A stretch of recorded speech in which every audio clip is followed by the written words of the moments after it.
Olá, tudo bom? Meu nome é Raoni Kuzma. E eu sou Daniel Faulin. E esse é mais um Deepcast, nosso bate-papo sobre design, inovação e percepção. Hoje a gente tem um convidado bastante especial, muito especial mesmo, que eu vou pedir para ele já se apresentar, porque hoje a gente vai falar sobre design como desenvolvimento local. Então a gente vai começar a entender o design muito além do design como a gente trata no senso comum, vamos dizer assim. Tá bom? E aí, Zé, por gentileza, se você pudesse apresentar? Tá bom, vamos lá. Bom, meu nome é José Luiz de Paula Júnior. Eu sou um designer olfativo, né? O designer olfativo é uma espécie em extinção, mesmo porque no planeta inteiro nós somos apenas em 23. E um faleceu faz mais ou menos 6 meses, então agora somos 22. E o triste é que a gente não consegue renovar o nosso time, né? a nossa cadeia de designers olfativos, porque ele é algo bastante complexo, né? Porque o que é um designer olfativo? Você tem um perfumista, que é um perfumista, que cuida exatamente do produto perfume, e você tem um designer do outro lado, que é um cara que cuida da embalagem, cuida da área do design estrutural, né? E isso não foi suficiente, né, dentro da história da perfumaria mundial, porque você tinha que ter algum personagem que pudesse ligar essas duas atividades e agregar conhecimento psicanalítico, sociológico, antropológico, para poder criar e desenvolver produtos, né? Porque não era suficiente só ser o perfumista, como também não era só suficiente ser designer. Bom, aí surgiu esses designers olfativos. Nós somos cria de um designer francês chamado Pierre Dinant. Pierre Dinant foi o que criou Paco Rabanne, Fide, um monte de outras marcas, e ele foi o cara que interferia no olfato, criava perfumes junto com os perfumistas e se conectava com a equipe de marketing para orientar como a equipe de marketing tinha que proceder. Bom, e eu fui cria dessa turma toda, né? E infelizmente o Pierre Dinant se aposentou, tem ainda na França uns 6 ou 7, na Itália tem uns 3 ou 4, nos Estados Unidos tem uns 2, né? E infelizmente no Brasil só tem eu. Eu trabalho muito para ajudar a formar novos designers olfativos, mas eu acredito que a partir de agora, com o apoio dessa turma nova, né, do Daniel, do Raoni, as pessoas vão ver a grande oportunidade que é ser um designer olfativo. Mesmo porque eu estou no meio desses 22, tem gente mais velha e gente mais nova. E se considerar que eu tenho 64 anos, então vocês já podem perceber o que vai acontecer nos próximos dias. Zé, só para começar aqui, o que é design olfativo para quem não sabe o que é e nunca viveu, nunca teve essa experiência com esse tema? No Brasil, infelizmente, como tudo aqui ganha um rumo diferente, designer olfativo no Brasil estão colocando como avaliadores de perfume. Avaliador de perfume é avaliador de perfume. Designers, a palavra design está muito atrelada à construção. A construção de conceitos, a construção de coisas. Então, o que a gente faz? O designer olfativo, ele começa a criar o conceito, ele trabalha na criação do conceito. Antes de falar desse tema, o que é importante dizer? É a questão do design pela lógica contemporânea. Eu sempre coloco o seguinte, que as duas coisas capazes de transformar a humanidade é o útero e o designer. O útero por motivos óbvios, né? E o designer porque ele é capaz de mudar a história da humanidade se você considerar que a roda também foi desenhada por um designer, né? A camisa que vocês estão usando foi criada por um designer, o sapato, a roupa, a mesa, a escova de dente, tudo que você usa foi criado por um designer. Então, quem dita o rumo da humanidade é o design, né? E se você analisar hoje que as grandes conquistas aeroespacial foi desenhada na década de 20, de 30, né? Quando você pega os desenhos do Flash Gordon, se você comparar os novos modelos de aeronaves já foram desenhadas em 1920, 1914, né? E daí vai. Sem falar que Picasso foi o primeiro personagem a explodir o átomo, né? Quem explodiu o átomo, na verdade, foi o Pablo Picasso nas suas obras, né? Demoiselle, Davignon, né? E daí por diante. Então, a arte, ela antecede a ciência. Ela antecede praticamente tudo.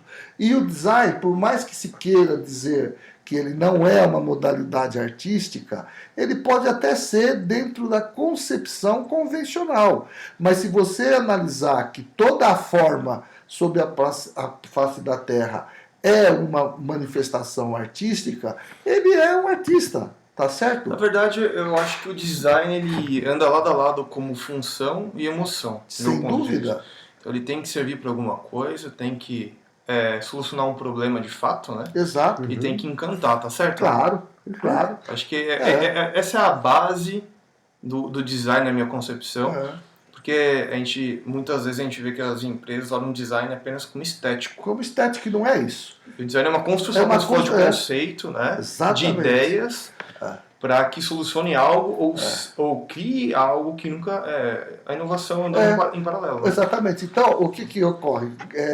Graças a Deus, as pessoas estão descobrindo o design a partir dessa popularidade excepcional do Leonardo da Vinci, né? O Leonardo da Vinci, em seus 500 anos agora, o que está acontecendo? Hoje você vai numa exposição do Leonardo da Vinci, você vê pessoas extremamente humildes, pessoas que não têm toda aquela percepção ou formação educacional, mas está lá curtindo o Leonardo da Vinci, né? Está consumindo. Consumindo, já dizer que vendo o helicóptero que ele desenhou, a asa delta que ele desenhou. Então, assim como o Leonardo da Vinci, você teve outros personagens, né, também que foram relevantes dentro desse contexto. Mas o principal designer do universo é Deus, né? Porque ele foi um grande designer, né?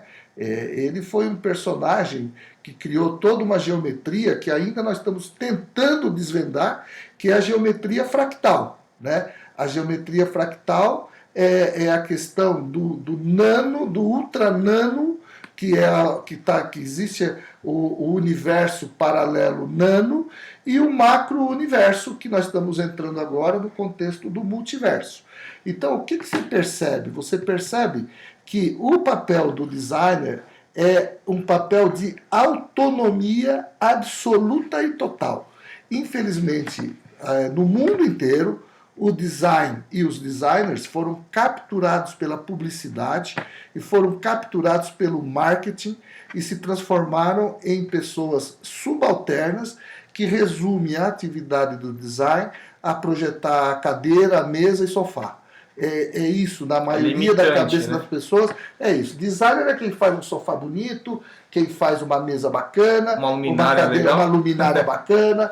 Então, veja bem, não é isso. Isso daí é uma das manifestações, com todo o respeito, que eu tenho muitos amigos que hoje desenham luminárias, que fazem sofá e tudo, mas pelo menos eles são independentes. Eles não estão sujeitos aos ditames dos homens de marketing, né? Não, mas pelo menos, de alguma forma, o design aparece para a sociedade um pouco mais... Exatamente. No dia a dia, né? Comunidade, você acha que... Então, Isa, deixa eu te perguntar, porque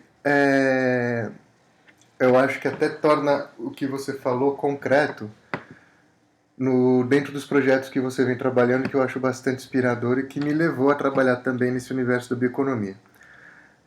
Se você puder contar um pouquinho de como o design de fato tem esse papel social a partir da sua experiência na região norte. Então, essa foi para mim também uma grande descoberta e uma grande surpresa pela resposta que tivemos, né? Eu, em particular, tive. O que acontece? Eu eu ficava vendo aqui, todo mundo aqui no Sul, falando da Amazônia, porque a Amazônia tem que ser assim, tem que ser assado, não pode derrubar árvore, não pode fazer nada, tem que... E a minha visão é muito simples, pô. A coisa mais importante que existe na natureza hoje é o homem, tá? É ele que gera uma série de coisas e ele tem o poder de dizer e de definir os rumos da própria natureza, né? Porque existe duas naturezas. Existe a natureza cruel, que é aquela que não existe força humana capaz de controlar, que são os terremotos, os maremotos, os tsunamis, as grandes tempestades. Isso está fora do alcance do homem. Mas existe o micro-universo que o homem está inserido, que é o entorno dele, que ele também pode cuidar. Então, aqui em Campinas, eu estou participando de um projeto, a Amazônia também é aqui. Se cuidar das microbacias da região de Campinas, é um sistema de preservação da própria Amazônia. A Amazônia ela não pode ser preservada a partir dela. É um contexto global, porque ela está no Brasil. Então a gente precisa quebrar esse paradigma de dizer que temos que cuidar da Amazônia enquanto que o resto que se ferre. Ninguém está preocupado com as favelas, com os córregos, né? Então tudo é um sistema integrado, né? Então quando eu, de tanto ver as pessoas falarem de uma Amazônia de gabinete, todo mundo em seus escritórios, tentando ver a Amazônia pela internet, né, pelo YouTube e pelo Google, eu peguei o avião, fui lá, me enfiei no meio da floresta, fui lá para o extremo do Acre, fui para o Pará, fui para Rondônia, fui para o Amapá, andei toda aquela região e concluí uma coisa que eu já tinha mais ou menos ideia. A solução para a resolução do problema da Amazônia também está na mão dos designers, né? Por quê? É agregar valor na produção local. E é isso que nós fizemos. Nós fomos lá para uma cidade chamada Bragança, e em Bragança nos deparamos com uma comunidade chamada Comac, que é uma cooperativa de famílias, né? E eu percebi que eles produziam farinha. E aí, quando eu peguei a farinha deles, eu perguntei, mas a sua farinha, como que é a estrutura da sua farinha? Não, porque a nossa farinha é a melhor farinha do Brasil. Eu falei, pô, parabenizei eles todos, claro, a melhor farinha do Brasil. Mas eu falei, quanto custa? Ah, custa R$ 4,80 o quilo. Aí eu falei assim, mas como que a melhor farinha do Brasil pode custar apenas R$ 4,80? Porque a gente não tem embalagem, tem que botar no saquinho plástico, não sei o que, blá blá blá. Bom, nesse meio tempo, o que eu fiz? Eu fiz um acordo tecnológico com a maior companhia de lata do Brasil, né, que é a Brasilata, e propus para eles alterarem um pouco a sua cultura de vender grandes volumes, e isso foi feito com apoio, inclusive, de toda a diretoria da Brasilata. E começamos, através dos sistemas de impressão de lata via digital, a fornecer latas para essa comunidade colocar sua farinha.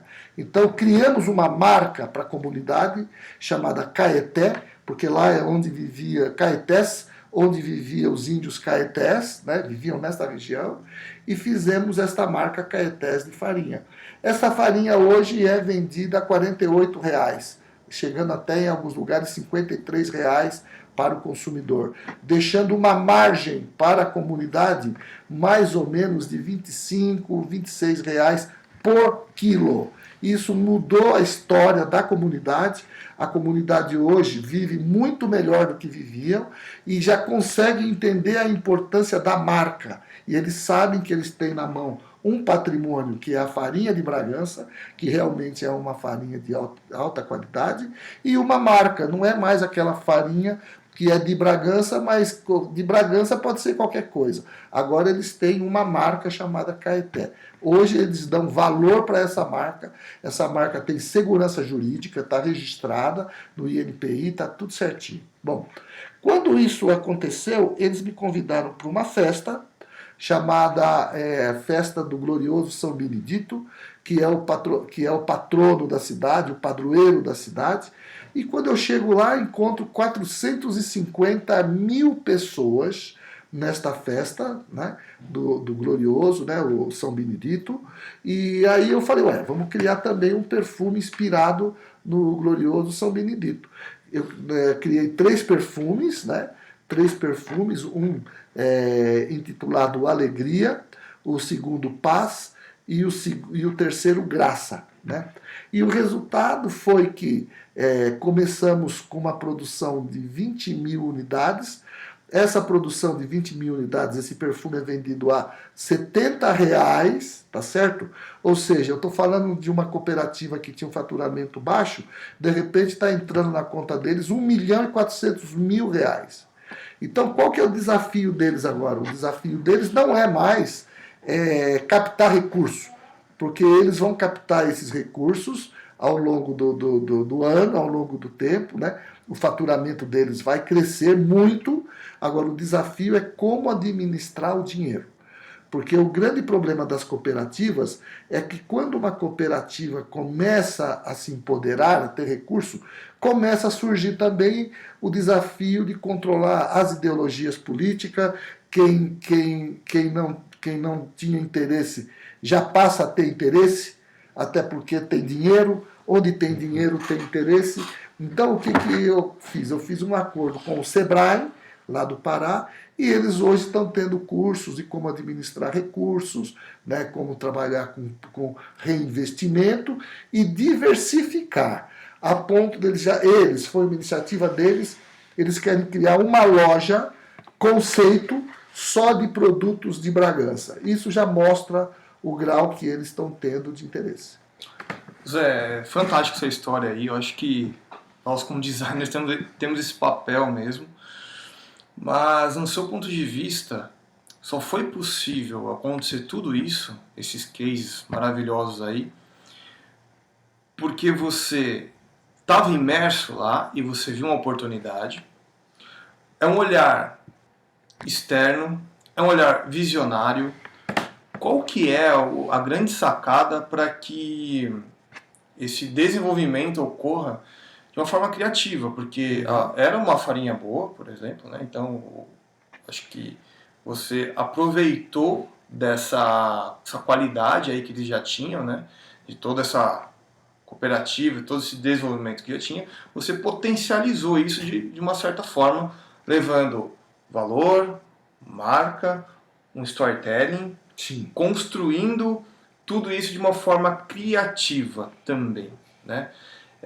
Foi só isso ou tem mais alguma coisa que você pode colaborar com a gente falando assim, não, é que talvez uma pessoa de fora, ainda mais designer, possa ter uma visão um pouco mais aprofundada ou não, né? Claro. O que foi, o que você sentiu ali, que você viu que foi o ponto estupim ali para criar isso? Primeiro é a geração de confiança. Quando você chega do sul e se enfia no meio da mata, se enfia nas comunidades, a desconfiança vem do seu lado. Tá certo?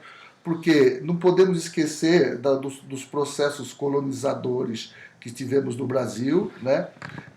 A questão do espelhinho para os índios em troca de ouro. Né? Então, hoje eu trabalho com comunidades indígenas quilombolas e os ribeirinhos e as cooperativas, tá? Bom, isso despertou um interesse, inclusive em Brasília, numa organização chamada OCB, Organização das Cooperativas Brasileiras, que tem muito dinheiro.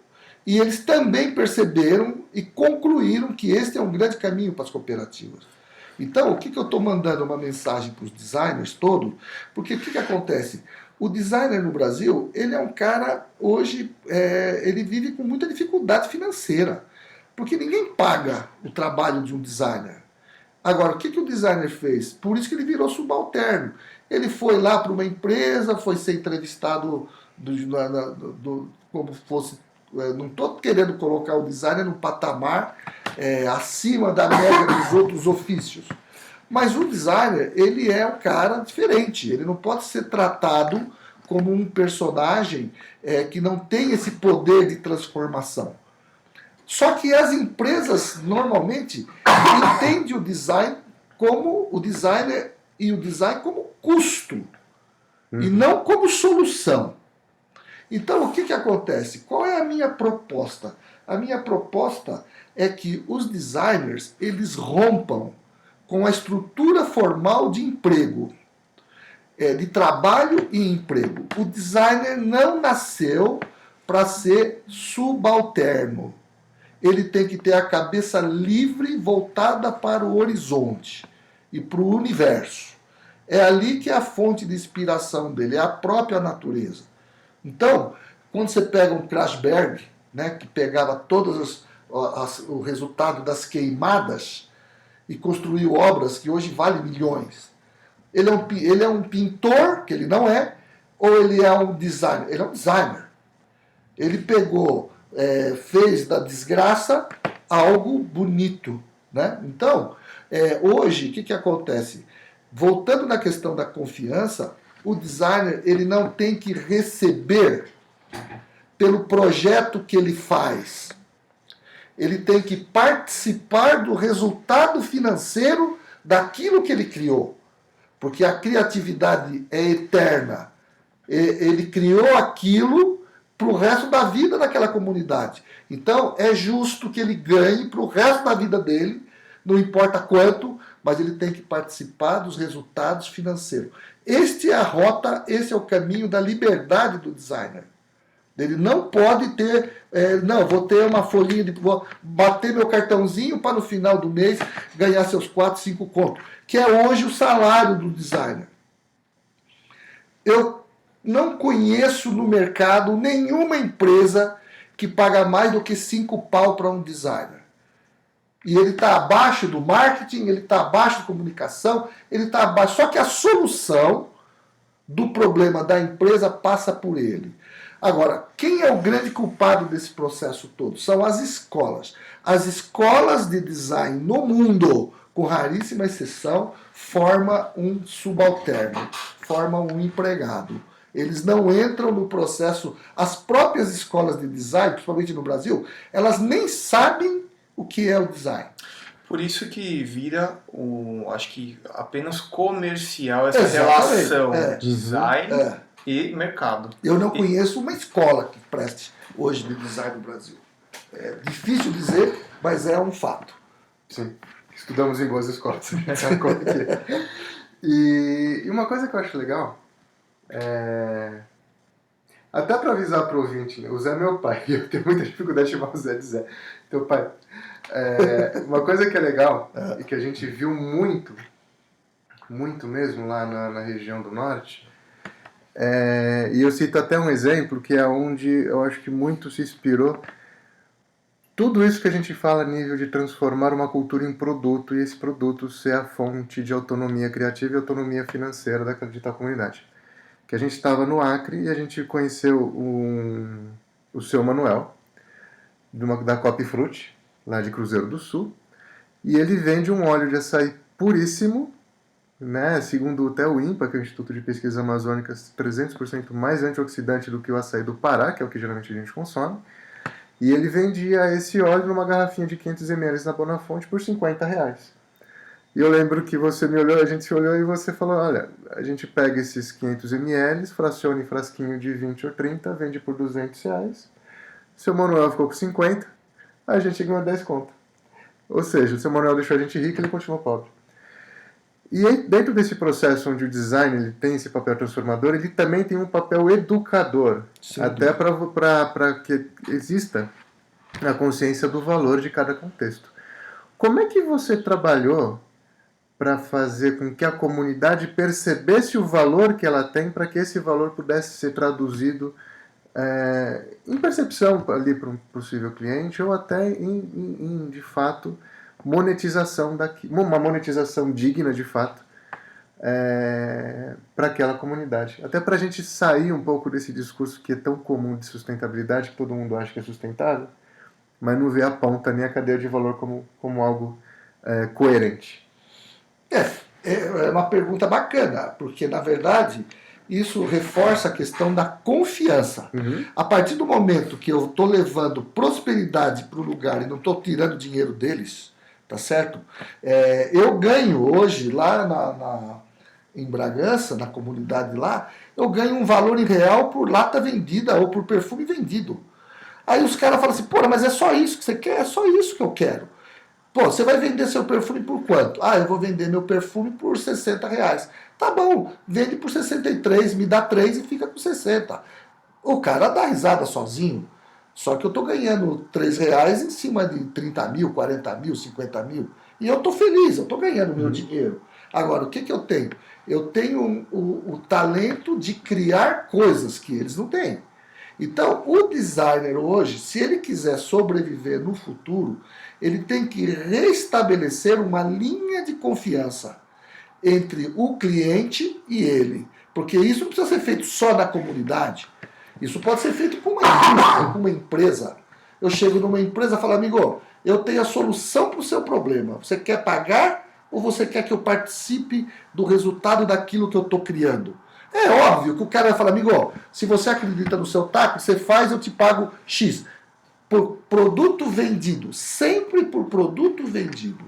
E você estabelece um contrato de segurança, uma grande segurança jurídica, porque o sucesso tem vários pais e o fracasso é órfão.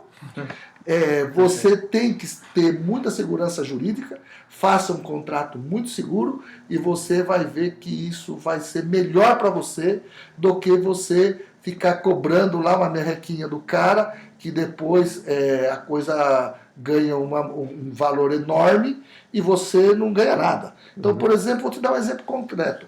Eu trabalhei no início da minha carreira, há 40 anos atrás, eu trabalhei no Cenoura e Bronze. Com o dinheiro do Cenoura e Bronze eu estou feliz, porque eu construí uma casa inteira, só com o dinheiro do Cenoura e Bronze. Porque quando eu comecei na minha carreira, um projeto de embalagem era 300, 400, 500 mil reais, tá certo? Até o dia que inventou o Macintosh. Aí a coisa realmente complicou. Porque junto com o Macintosh veio o videocassete, veio todos os sistemas, as máquinas digitais. Então os fotógrafos que cobravam aquela fortuna passaram mal. E todo mundo começou a passar mal, porque os valores dos processos criativos caíram a 10% do valor. Quem teve condição de se reinventar, sobreviveu. Da minha geração, hoje tem um cara que era muito respeitado na época que eu estava no início da minha carreira, hoje vive em casa de repouso.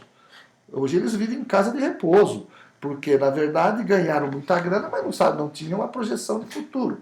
Então o que acontece? Eu pelo menos abri uma editora, porque eu sabia que isso ia acontecer, que a revista Atualidade Cosmética, a Packing, porque é uma maneira de eu continuar educando o mercado através da nossa editora. E dediquei muita energia na editora, enquanto o mercado de design se reposicionava. E quando o mercado se reposicionou, foi quando eu falei assim, eu imaginei, não existe mais espaço para o designer convencional. Aí o que eu fui fazer? Eu cuidava da embalagem, mas também cuidava do produto. Aí fui estudar farmácia, fui estudar um pouco de biologia, para poder criar produtos junto com os farmacêuticos, junto com os biólogos. Hoje eu dou palpite em fórmula, em estrutura molecular. Essa é a questão do designer olfativo. Eu não fiquei restrito a só desenhar. Eu tive que entrar dentro do produto e trabalhar na estrutura interna do produto. Ou seja, criar o design do produto, tanto da estrutura molecular como da estrutura olfativa, e é isso que me deu a possibilidade de chegar até aqui, senão já tinha fechado lá atrás. E você falou, é interessante porque nós prezamos muito pelo processo de imersão quando nós começamos qualquer tipo de projeto. Sim. Seja ele a criação de uma nova marca, identidade visual, comunicação, enfim, qualquer tipo de projeto, nós começamos com a imersão porque é a única forma de nós conhecermos aquele cliente, aquele mercado, enfim. E uma coisa que eu lembrei agora foi que até um professor meu falou um tempo atrás, falou que o designer ele não tem que saber no assunto específico a fundo. Ele tem que saber de tudo um pouco, porque isso constrói repertório. E com repertório ativa esses gatilhos aí criativos e tal, e que gera tudo essa parte de desenvolvimento criativo. Exatamente. Que é o que eu levo hoje no meu dia a dia para todos os clientes. Eu tento não eu sei disso e ponto. Não. Eu acho que a gente constrói junto, né? Perfeito. Eu acho que a imersão ela começa lá para a neurona de uma forma mais assim, mais Esse é o caminho. multidisciplinar, talvez. E você, né, nesses projetos que você comentou, você começou também pela imersão ou teve uma outra etapa antes da imersão que te ajudou nesse processo? Existe, tudo depende da idade do designer. Qual é a idade que ele tem, né? Porque, na verdade, se você nasceu no período da informática, se você nasceu dentro desse contexto virtual, é óbvio que a sua cabeça vai estar toda voltada para essa percepção virtual. Se você é um designer que nasceu no tempo do lápis, da borracha e da canetinha, você tem outra visão, né? Você tem outra percepção de capturar as coisas. Agora, uma coisa é um fato.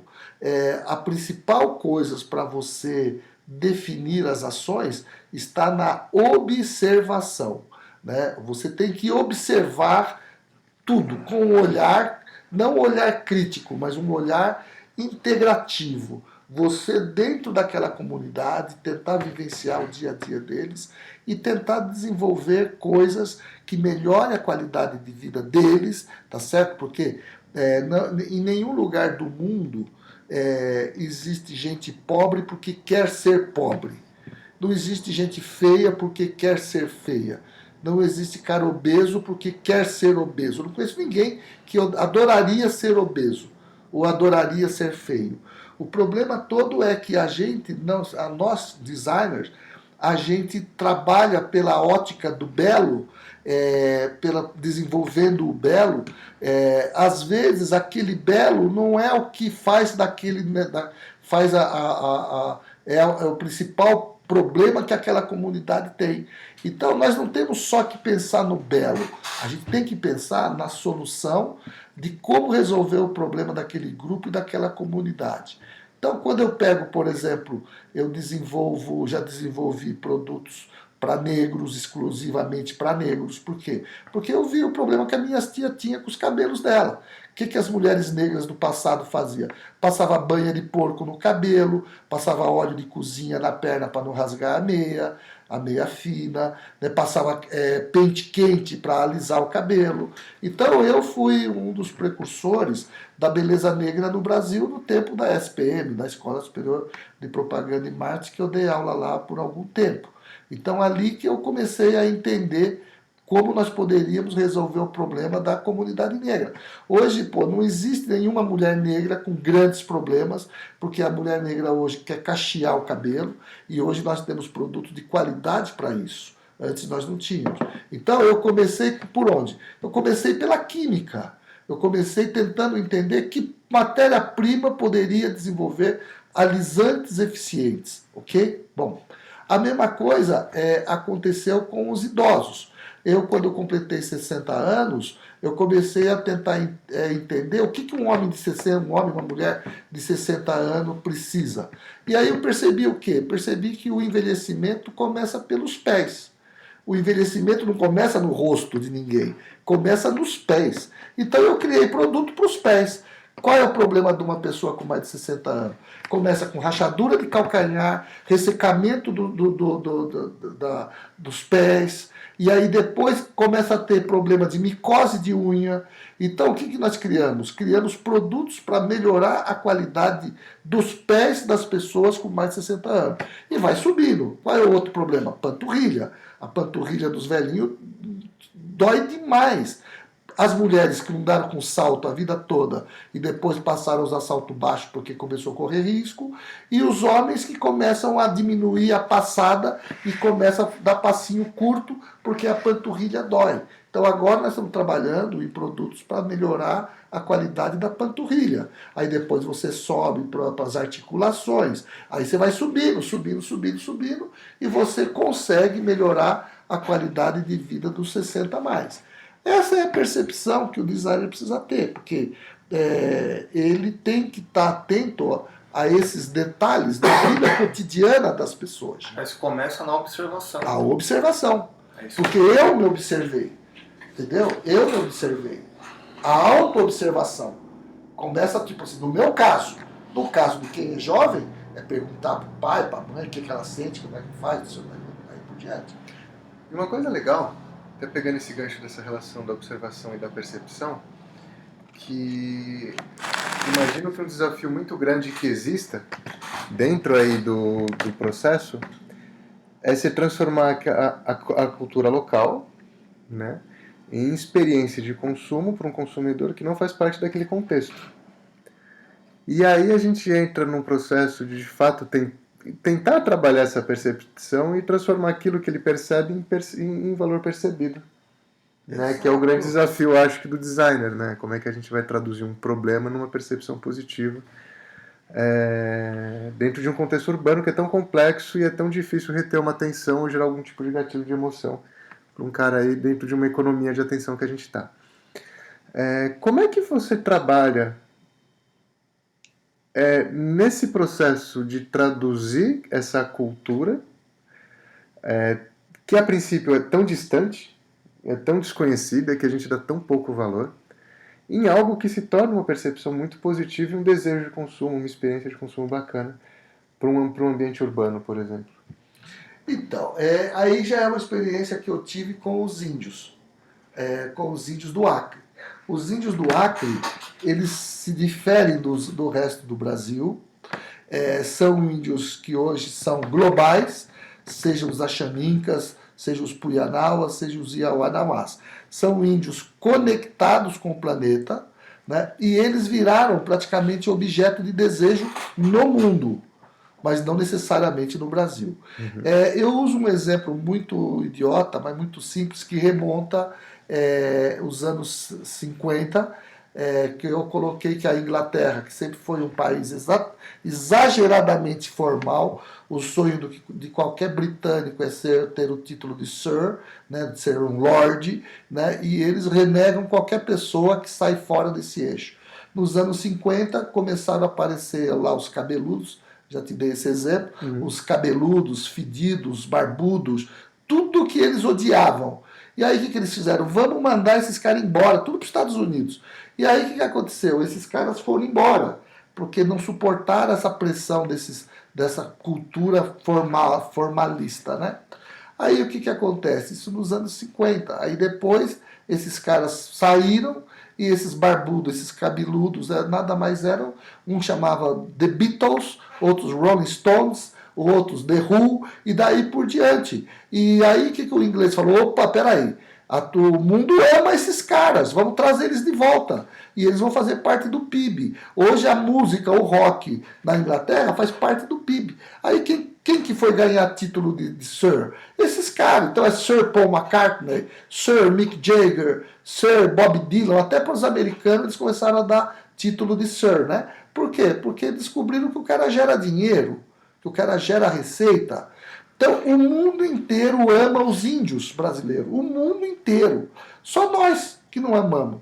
E o que eu percebi? Que no Acre é possível criar esse link com os índios do Acre, né, com as comunidades indígenas do Acre e as sociedades urbanas brasileiras.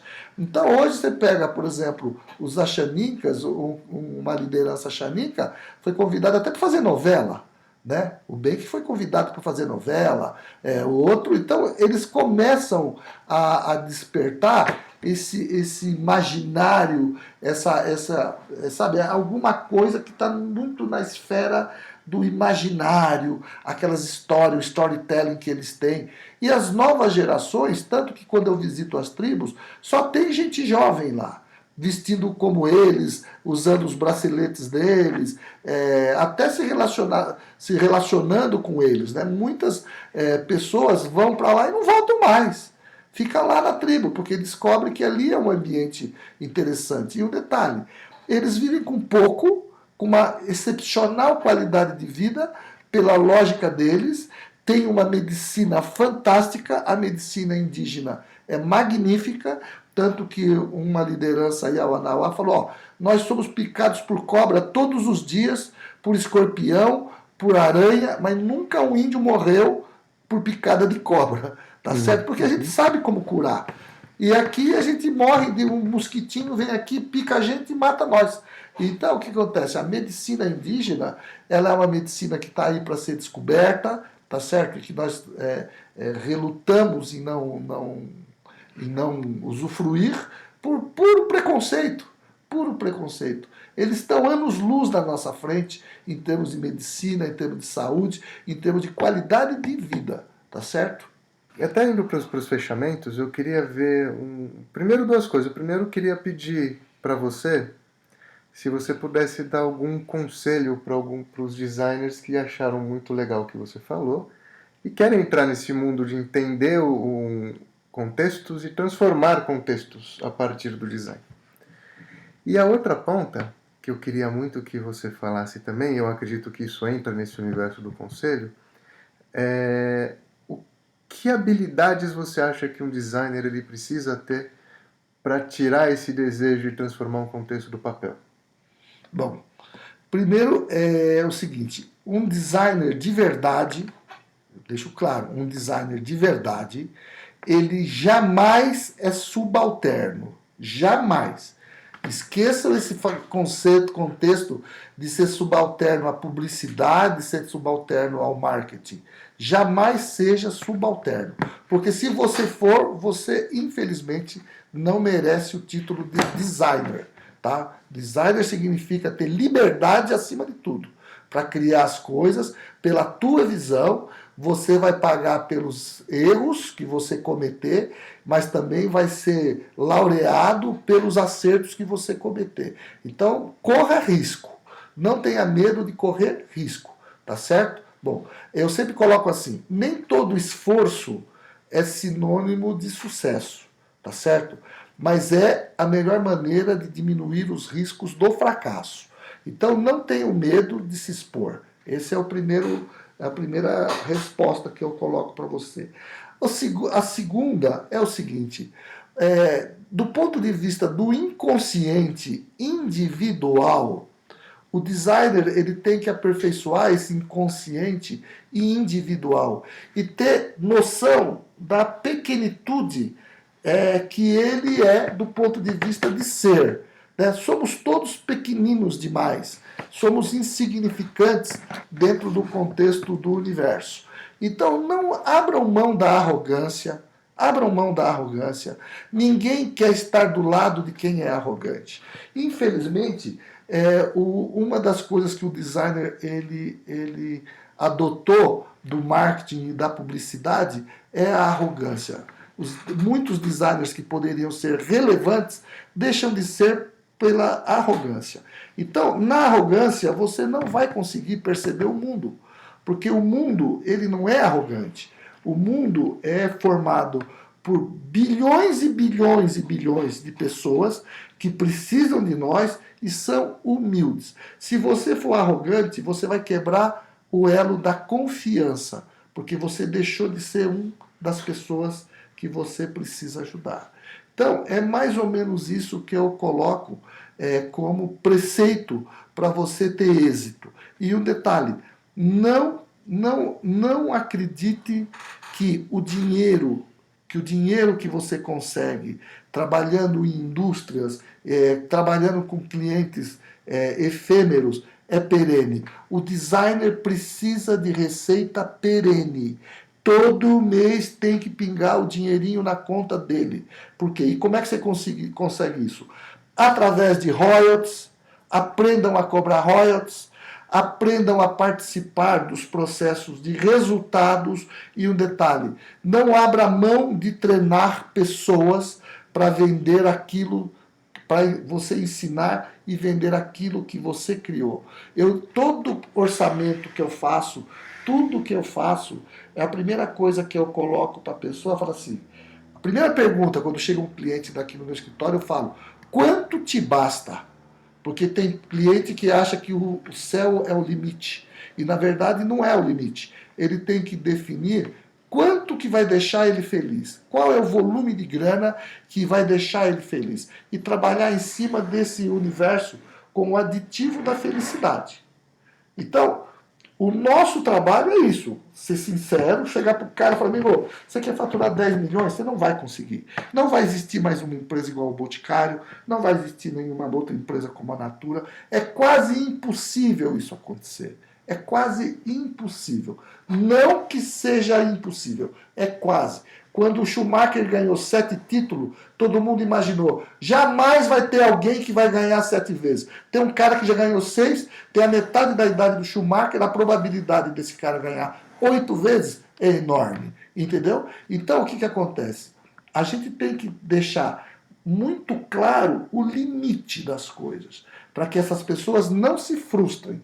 Não, eu vou criar algo para você maravilhoso que você vai ficar rico. Não, não vai ficar rico. Você vai viver bem, nós vamos estabelecer qual é aquele limite do viver bem, mas uma coisa eu te garanto, se você seguir a minha orientação, você vai ter felicidade. Então, alinhar a expectativa, nós temos que fazer isso em todos os momentos. Exatamente. Porque senão a gente começa a vender algo que é Ilusão. imaginar, ilusão. Ilusão. Nós não podemos fazer isso.